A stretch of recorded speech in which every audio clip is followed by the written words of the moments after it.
Bueno, pues, sí traen su Biblia, ¿no? Vamos a buscar el libro de Gálatas. Busquen el libro de Gálatas, capítulo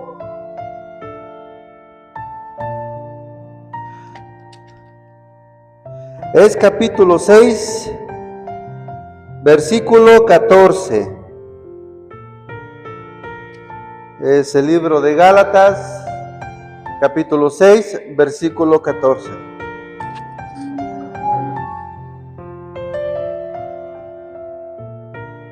Muy bien, ¿quién ya lo tiene?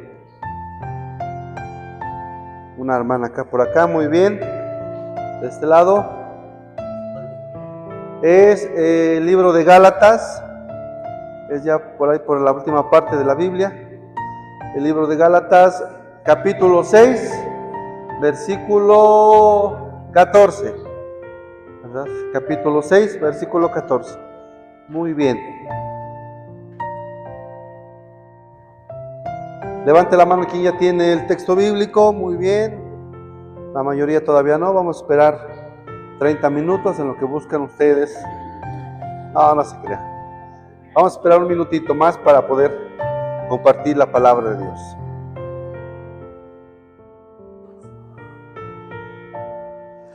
Levante la mano si por ahí de repente alguien se bloqueó y no sabe dónde está el libro, para ayudarle. A ver, vamos a ayudar aquí a la hermana.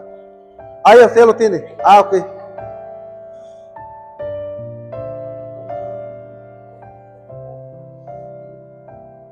¿Listos?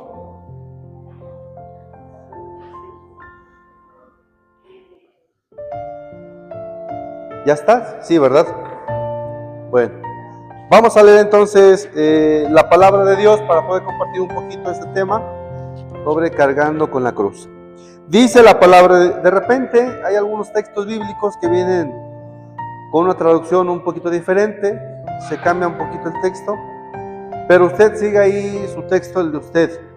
Hay algunas Biblias que son latinoamericanas, trae una diferencia de texto. Algunas otras Biblias son de Jerusalén, ¿verdad? Trae otro tipo de traducción. Yo en mi caso traigo la de la Biblia de nuestro pueblo. Entonces ahí varía un poquito el texto, pero yo voy a compartir la palabra de Dios y usted siga su texto bíblico. Los que no traen Biblia, bueno, pues entonces sígame, escuche lo que vamos a leer, de tal manera que todos podamos entender, escuchar la palabra de Dios. Y dice la palabra de Dios en esta tarde: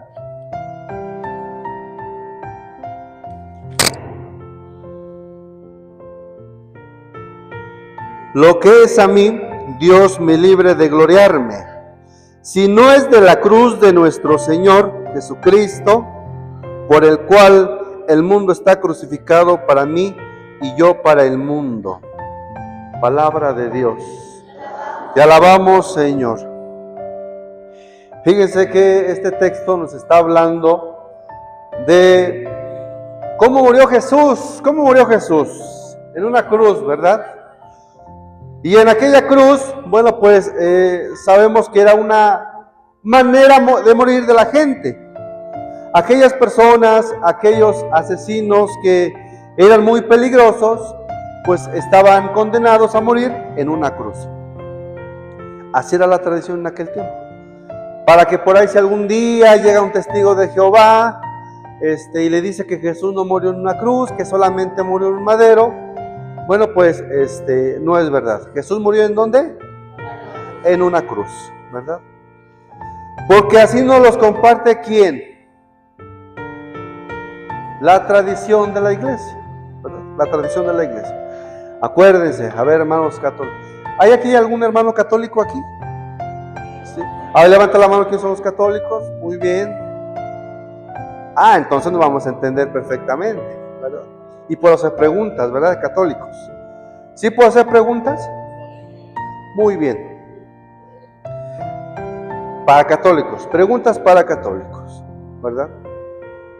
¿Cuáles son los 3 momentos o los 3 pilares de creencia de un católico? ¿Cuáles son? Son 3. Es pregunta para católicos. Levante la mano, ¿quién es católico? 1, 2, ya muchos ya como que dijeron. Muy bien. ¿Cuáles son los 3 pilares o las 3 maneras en las que un católico tiene puesta su fe, su creencia? ¿Cuáles son? Son 3. Les voy a ayudar con una. La comunión no es un sacramento, ¿verdad? Mande, perdón. Los mayordomos. No, esa es una especie de servicio dentro de la iglesia, ¿verdad? Los mayordomos. Muy bien, son 3 nada más, para que nos ubiquemos. Por eso pregunté quién es católico, ¿verdad? Si estuviéramos aquí, a lo mejor otras creencias, pues otras preguntas. Pero es pregunta para católicos. ¿Cuántos son? Perdón, son 3. ¿Cuáles son esos 3 niveles de la creencia de un católico, en la cual un católico tiene puesta su fe? Son 3. ¿Cuáles? A ver, ¿hay catequistas aquí? La cruz no es necesariamente eso, ¿verdad? No necesariamente. A ver, ¿dónde están las catequistas? A ver. No, tampoco. Estoy haciendo una especie de preguntas para que usted esté, eso no sabía yo, para que no se duerma también, ¿verdad? Estamos haciendo esas preguntas. ¿Cuáles son? A ver. La Biblia, exactamente. Ya un aplauso a la hermana, ya la tengo a un aplauso a nuestra hermana Columba. Muy bien, gracias. Muy bien. La Sagrada Escritura, ¿verdad? Es una. Otro, faltan 2. Mande. La oración no necesariamente.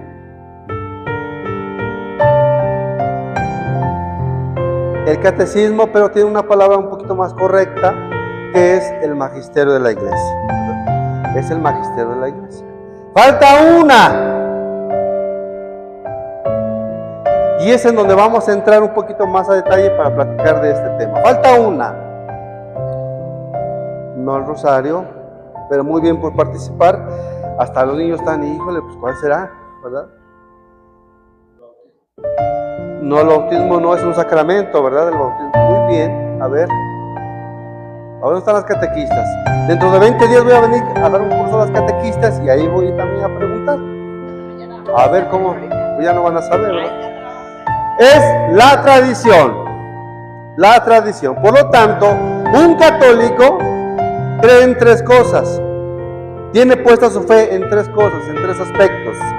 La Sagrada Escritura, el magisterio de la iglesia y, Marichuy, la tradición, ¿verdad? La sagrada tradición.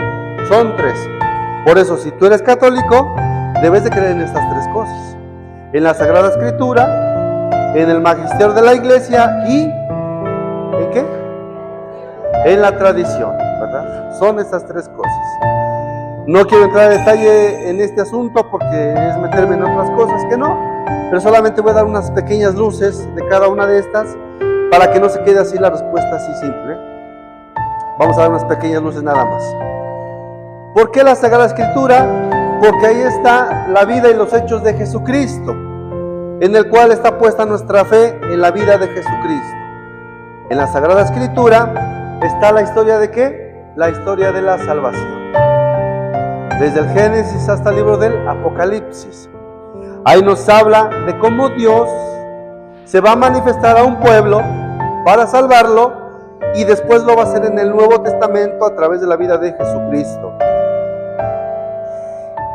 En la Sagrada Escritura. Después, en la tradición. ¿Por qué los católicos creemos en la tradición? Porque la gente de aquel tiempo, o más bien en la Sagrada Escritura, en la Sagrada Escritura no viene toda la vida, no viene todos los hechos y sucesos que se suscitaron en el tiempo de Jesús. No viene todo. Hay muchas cosas que no vienen escritas en la Sagrada Escritura. Hay muchas. Incluso muchos milagros que no vienen en los textos bíblicos. Incluso algunos otros libros no vienen dentro del canon bíblico, ya no alcanzaron a entrar. Por lo tanto, como hubo muchas cosas que no entraron dentro de la Biblia, entonces Dios se va a seguir manifestando a través de la tradición de la iglesia, a través de la tradición apostólica en ese momento. Por lo tanto, la cruz donde murió Jesús es también parte de la tradición de la iglesia. Jesús murió ¿en dónde? En una cruz, porque así nos los ha compartido la tradición de la iglesia. Sí. Entonces, cargando con la cruz. Entonces, primero hay que entender que Jesús murió en una cruz, ¿verdad? Aquí, de hecho, tenemos aquí en el altar central, tenemos a Jesús que ha muerto en una cruz, que fue crucificado en una cruz. No en un madero, como de repente por ahí se puede confundir. Fue crucificado ¿en dónde? En una cruz. Jesús fue crucificado en una cruz. ¿Y por qué fue crucificado en una cruz? Ya nos los han compartido en los temas que hemos visto anteriormente. Por ti, por mí, por la salvación de la humanidad, por la redención de la humanidad. Jesús murió en una cruz, pero que dice el texto bíblico que resucitó al tercer día. Jesús resucitó al tercer día. Lo que queremos resaltar en esta parte es cuando Jesús le dan aquella cruz y la toma, entonces empieza un camino hacia un monte, y en este monte es donde van a crucificar a Jesús, y en esta crucifixión Jesús va a morir y al tercer día va a resucitar. Queremos aquí dar una enseñanza. Queremos aquí resaltar una enseñanza que Jesús nos da a través del ejemplo. Que si Él tomó una cruz y emprendió un camino para llegar a una meta, en este caso para llegar a donde lo iban a crucificar, nosotros también estamos destinados a tomar una cruz, a cargarla y a caminar hacia una meta. ¿Cuál sería tu meta en este caso? La salvación de tu vida, la redención de tu vida, que tú puedas ser salvada. Pero a veces tenemos que entender cómo es cargar esta cruz. ¿Para qué cargamos esta cruz? Dice la palabra de Dios en el libro, dice que San Pablo, no recuerdo si en Tito o en Timoteo, dice que yo sé en quién he puesto mi confianza. Y en aquel en quien he puesto mi confianza no me va a fallar. ¿Saben de dónde escribió este texto bíblico Pablo de Tarso? ¿Mande? En la cárcel, ¿verdad? Sin embargo, veamos cómo dice este texto. Dice, yo sé en quién he puesto mi confianza. Y en aquel en el cual yo he puesto mi confianza no me va a fallar. Él estando en la cárcel, y luego no una cárcel como las que conocemos ahora. Cárceles eran para los asesinos más peligrosos, eran como unos tipos hoyos debajo de la tierra. Ahí eran guardados los delincuentes más peligrosos. Y ahí estaba Pablo de Tarso. Ahí lo tenían. Sin embargo, en ese como calabozo, en esa cárcel, empieza a escribir y dice, yo sé en quién he puesto mi confianza. Y en aquel en cual yo he puesto mi confianza no me va a fallar. Pablo de Tarso naufragó, ¿sí o no? Naufragó 3 días y llegó hasta Malta, una isla. Y después de desembarcar, después de 3 días andando perdido en el océano, desembarca en una isla sin comer. Imagínense ustedes, 3 días sin comer, casi sin dormir bien, y llegan a una isla llamada Malta, y una vez que desembarcan, lo primero que le pasa a Pablo de Tarso es que lo pica una víbora. Pablo le estaba yendo muy mal. Sin embargo, en ese momento dice Pablo de Tarso, yo de esta voy a salir. Lo apedrearon en Grecia, y al otro día, cuando lo apedrearon quedó inconsciente, y al otro día ya despertó y dice, ¿dónde estoy? Lo habían apedreado por predicar la buena nueva de Jesucristo. Entonces, le pasaron muchas cosas a Pablo de Tarso. Este texto que les digo, donde yo sé en quién he puesto mi confianza, lo escribe desde una cárcel, desde un calabozo. como para preguntarnos cuál sería el destino del que cree en Cristo, como cuál es el destino de la persona que cree en Jesús. ¿Nos va a ir bien una vez que nosotros creamos en Jesús y proclamemos que Jesús es nuestro Señor? ¿Nos va a ir bien, sí o no? Levante la mano quien dice que sí. Muy bien, baje la mano. ¿Quién dice que le va a ir mal? Ya desde ahorita ya están criticados, ¿verdad? Ya son perseguidos. Cuando uno dice, yo quiero seguir a Cristo, y entonces empieza uno a revisar la vida de los apóstoles, ¿cómo murieron los apóstoles? Martirizados todos, ¿no? Unos le cortaron la cabeza, unos los quemaron, otros los crucificaron también, al revés en el caso de Pedro, todos murieron martirizados, todos los apóstoles, menos uno, Juan, ¿no? Nos dice la tradición de la iglesia que Juan no murió martirizado. Pero de ahí en fuera, todos los apóstoles murieron ¿qué? Martirizados. ¿Por qué? Por seguir a Jesús. Por aceptar a Jesús su Señor. Y por aceptar a Jesús como su Señor, ellos emprendieron un camino hacia el martirio. Todos murieron martirizados. Unos les cortaron la cabeza, unos los pies, unos los quemaron. A Santiago lo aventaron del templo de Jerusalén hacia el precipicio. Todavía estaba medio vivo, pues lo remataron con un mazo en la cabeza, pero todos murieron martirizados, todos. Como para preguntarnos, hermanos, hermanas, una vez que salgamos de este retiro, ¿nos va a ir bien? La mayoría de los que estamos aquí ya participa, como sea, en un grupo, ya está participando ahí, pero los que no están, seguramente te van a empezar a criticar. Oye, tú no ibas a misa, tú todo el tiempo estabas de borracho y ahora está con la Biblia ya andas. Los que participamos dentro de la parroquia, no somos criticados también. ¿Tú de qué sirve que vas a misa? ¿De qué sirve que vas a un grupo? Si eres bien chismosa, ¿de qué sirve que vas al grupo si eres bien tomador, bien borracho? Nos empiezan también a perseguir, nos empiezan también a tratar de atacarnos. Pero si cuando entendemos que Jesús también cargó una cruz, entonces también nosotros deberíamos de cargar también una cruz.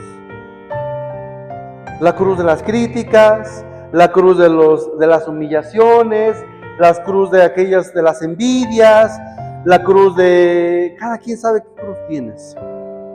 Y cada quien sabe qué tanto pesa tu cruz. Seguramente alguien su cruz es la enfermedad y es una cruz muy pesada. Seguramente alguien su cruz es, pero no vaya a pasar por ahí que un día pregunté y les dije, ¿cuál es tu mayor cruz que tú tienes? Y dice una señora, mi esposo. ¿No? Bueno, pues cada quien sabe cuál es su cruz, ¿verdad? Cada quien sabe cuál es su cruz. Pero cada uno de nosotros sabemos cuál es nuestra cruz que estamos cargando.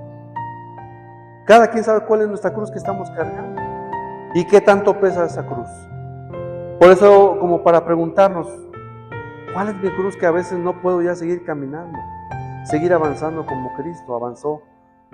Y cuando Jesús iba cargando esa cruz en aquel camino hacia el Calvario, seguramente Jesús en ese camino iba pensando en cada uno de nosotros, pensando en que Él quiere llegar a esa cruz allá en el Calvario por cada uno de nosotros para salvarnos, para darnos una nueva vida.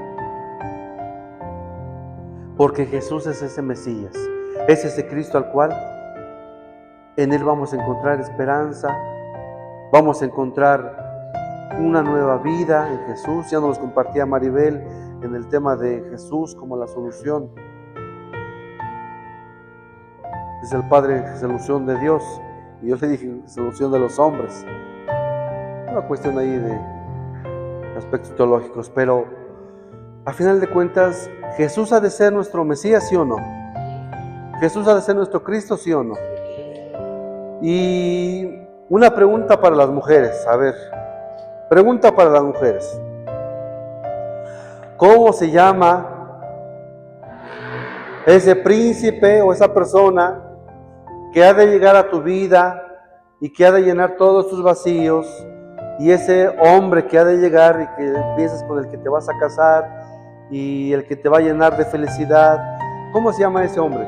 ¿Cómo comúnmente le decimos el qué? ¿Nuestro qué? Fuerte que se escuche, nuestro príncipe qué. ¿Cómo se llama esa persona? ¿Nuestro qué le llamamos? Nuestro príncipe azul, ¿verdad? Por ahí decía. Bueno, por acá son francesas, ¿verdad? Europeas. Pero acá en México le llamamos el charro negro, ¿no? Las mujeres. Acá le llaman el charro negro, ¿no? Pero así como aquellas mujeres que dicen que mi príncipe azul y esa persona que va a llegar a mi vida y que va a llenar todos mis vacíos, que le va a dar alegrías a mi vida, el príncipe azul, ¿no? Ese príncipe azul nosotros le llamamos el Mesías, el Cristo, el que ha de venir y que ha de llenar todos mis vacíos, el que ha de llenar todas mis alegrías, el que ha de venir y me ha de dar una nueva esperanza de vida. Ese es el Cristo, el Jesús, el Mesías. ¿Estamos de acuerdo, sí o no? Pero cuando entonces aceptamos a ese Jesús como el Mesías, como el Cristo, seguramente también tenemos preparado un destino: cargar una cruz también. Cargar una cruz. Ya les decía yo en mi testimonio, cuando ayer en la oración, en lo que hacía yo de joven y todo eso, pues imagínense cuando uno, después de que salgo de mi encuentro con Jesús, hace 25 años, salgo de mi retiro, salgo de mi encuentro, y entonces me ven cargando mi Biblia, ¿verdad? Y pues todo el mundo, mira, es bien borracho y ahora ya va con su Biblia, ¿no? Pues es una cruz que empezaba yo a cargar. Es en ese momento que empecé a cargar yo mi cruz. ¿Por qué? Porque tuve que soportar aquellas críticas, tuve que soportar aquellos habladurías. Mira, ya está estudiando ahora la Biblia. Mira, ahora ya anda ahí en la iglesia, cante y cante, ¿no? Y no sé qué tanto. Son de repente cruces que tenemos que ir cargando. Entonces, hay que encontrar el sentido a nuestro problema, hay que encontrar el sentido a nuestra forma de vida, lo que llevamos, porque cuando pasamos un sufrimiento, seguramente es una cruz que estamos cargando, ¿no? Es una cruz. Y cuando cargamos una cruz, seguramente hay una recompensa.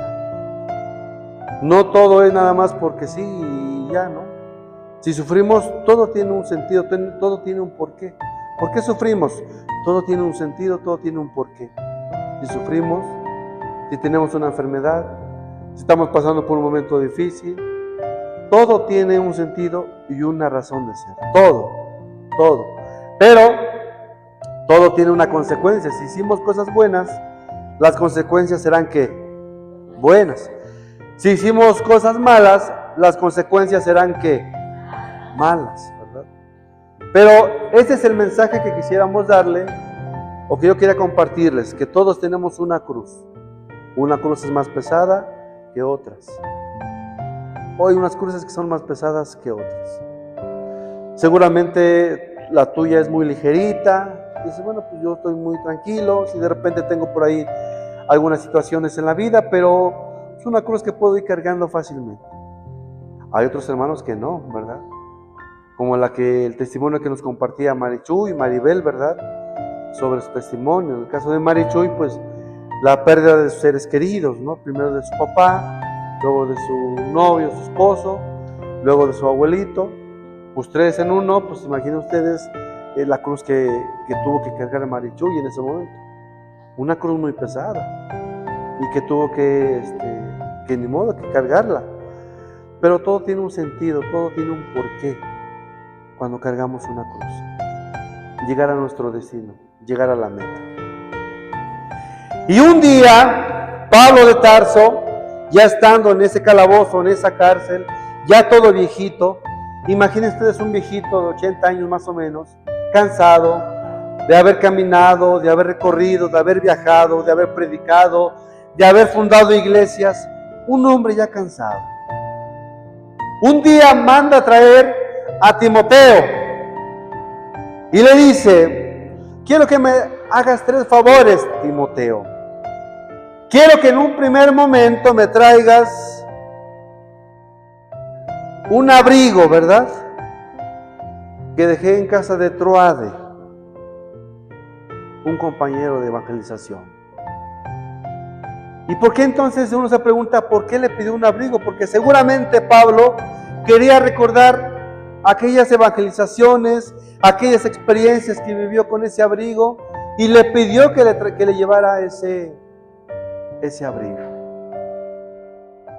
Segundo momento, Timoteo, quiero que me hagas otro favor. Segundo momento, quiero que me traigas a Juan Marcos, porque le tengo que decir que me es muy útil para el evangelio. Pablo de Tarso se había peleado con Juan Marcos. Juan Marcos era parte de su equipo de evangelización y se había peleado con él. Un día, estando así preparando la misión, le dice a Juan Marcos: vamos a ir a evangelizar y vamos a pasar por este monte, el monte del Taurus, como se le llamaba, y era un monte muy famoso porque ahí te asaltaban, te quitaban todo lo que tenías.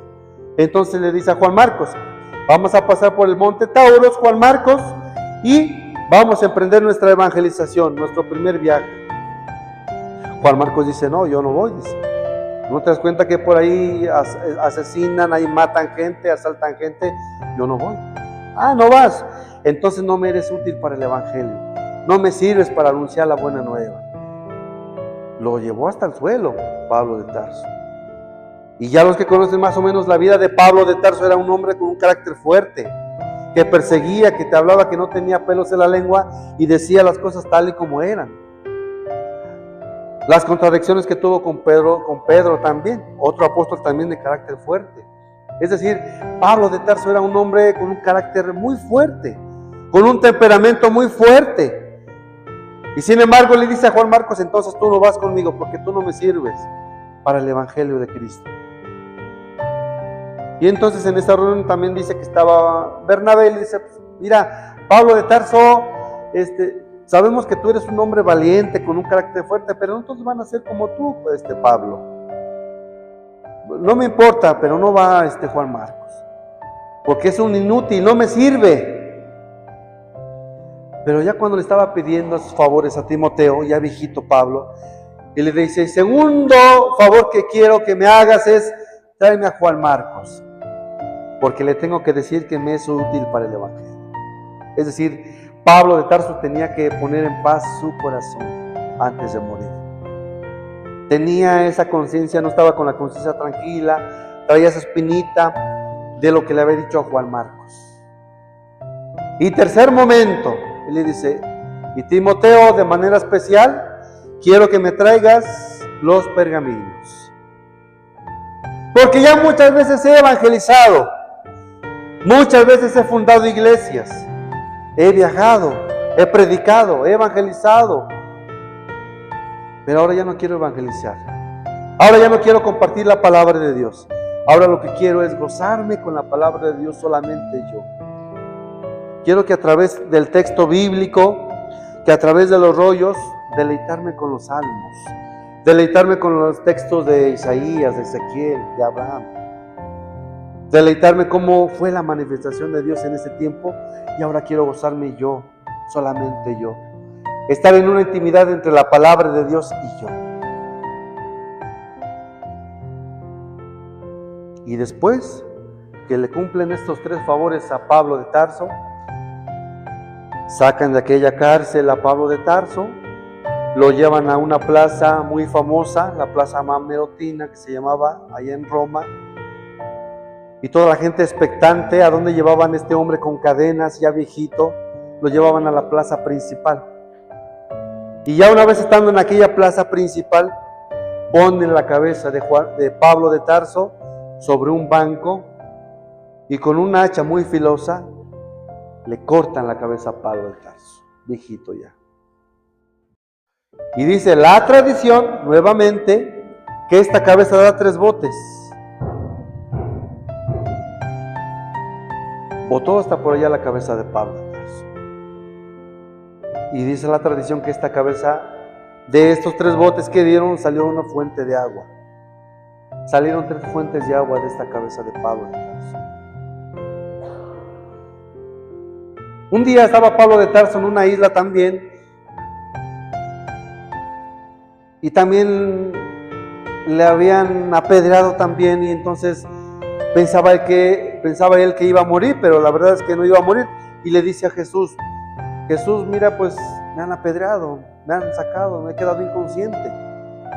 Si tú me dieras en este momento, Jesús, de elegir si me voy contigo, me quedo acá en la tierra, pues yo preferiría irme contigo. Sin embargo, tengo que seguir evangelizando. Pero ya en esta última vez, Pablo sabía que iba ya a morir. Por eso le pidió estos 3 favores a Timoteo. Primero, tráeme aquel abrigo, para recordar seguramente aquellas experiencias que yo hice. Segundo, trae a Juan Marcos, tengo que poner en paz mi corazón. Y tercero, tráeme los pergaminos, porque quiero reflexionar y quiero que Dios me hable ahora solamente a mí. 3 cosas que pidió Pablo. Entonces, primero, recordar aquellos momentos. Segundo, poner en paz en su corazón. Y tercero, compartirse al mismo la palabra de Dios. En el caso de Juan Marcos, ¿cuántos de nosotros no hemos tenido pleitos entre la parroquia, entre grupos? ¿Ha pasado eso por acá? No, por acá no pasa eso, ¿verdad? Eso pasa en la arquidiócesis de Bucaramanga y no sé qué tanto, ¿verdad? Pero tú que criticas a la catequista, tú que criticas al de adoración nocturna, que las catequistas que se critican entre sí, y esa catequista ni enseña bien, yo no sé por qué es catequista. ¿Quién le diría que es catequista si ni sabe enseñar? Cuando haya un pleito entre catequistas, entre agentes de pastoral, entre servidores dentro de la parroquia, seguramente va a pasar, porque Pablo de Tarso lo pasó. Pablo de Tarso, aquel hombre que leemos en la Sagrada Escritura. Entonces seguramente va a pasar también entre nosotros. Pero aquí una enseñanza. Te puedes pelear con esa catequista, te puedes pelear con esa hermana de liturgia, te puedes pelear con ese hermano predicador, y le puedes decir a lo mejor todo lo que tienes en ese momento, pero después, ¿cuál es la enseñanza de Pablo de Tarso? Acercarte a esa persona y poner en paz tu corazón, ¿verdad? Acercarse a esa persona y poner en paz tu corazón. Entonces la cabeza de Pablo da 3 botes y ahí termina la vida de Pablo de Tarso. Un hombre que en un primer momento persiguió la iglesia de Cristo y que cuando se encontró con Cristo, su destino fue ¿qué? El martirio, la muerte, o la muerte en el martirio. Porque dice Pablo, para mí la vida es Cristo y la muerte una ganancia. Y si quisiéramos hablar de muchos santos, de muchos mártires, seguramente dirán esas mismas palabras. Para mí la vida es Cristo y la muerte una ganancia. Para mí la vida es Cristo y la muerte una ganancia. Por eso, hermana, si tú ya te has encontrado con Cristo, que tus palabras también sean esas. Para mí la vida es Cristo y la muerte una ganancia. Así es que, ¿quién quiere cargar esa cruz? Levante la mano, ¿quién le gustaría cargar esa cruz? Seguros que quieren cargar esa cruz. Entonces, si quieren cargar esa cruz, es compartir estas mismas palabras de Pablo de Tarso. Para mí la vida es Cristo y la muerte una ganancia. Cuando alguien está enamorado de Cristo, cuando alguien se ha enamorado de Jesús, carga esa cruz. Y vienen tempestades, y vienen problemas, y vienen tantas cosas, pero tenemos firme nuestra fe en Jesús. Y eso nos hace que tengamos fortaleza de seguir cargando esa cruz. Tanto es el amor a Cristo, que muchos incluso dejan a padres, a familia, para meterse a un seminario y ser sacerdotes. Porque tanto aman a Jesús. Tanto aman a Jesús las mujeres, tanto les aman a Jesús, que dejan a papás, a hermanos, a familia, para meterse en la vida religiosa. Porque tanto aman a Jesús. Por eso, hermana, hermano, ¿qué tanto amas a Jesús? No necesariamente para verte sacerdote, no necesariamente para irte religiosa, no necesariamente incluso, me voy a atrever a decirlo, para que participes dentro de la parroquia. Pero si amas a Jesús, entender la cruz que tú vas a cargar, con tu familia, con tus hermanos, con los vecinos, en el trabajo, los compañeros, ¿cómo cargas esa cruz en medio de toda esa sociedad? ¿Cómo la cargas?